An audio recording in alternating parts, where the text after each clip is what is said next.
روم نے کہا نا چون شدی دور حضور اولیاء،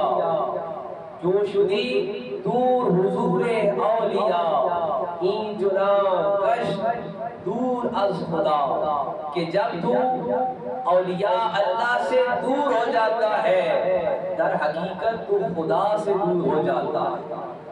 ہر کے خواہن کہ ہم نشینی با خدا، جب کوئی یہ چاہے کہ میں خدا کا قرب پانا چاہتا ہوں،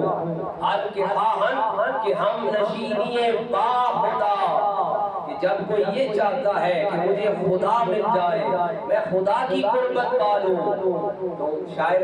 مولا روم کہتے ہیں کہ در حضور اولیاء، او نشینت در حضور اولیاء، پھر اس کو چاہیے کہ وہ اولیاء اللہ کے سامنے حاضر ہو جائے۔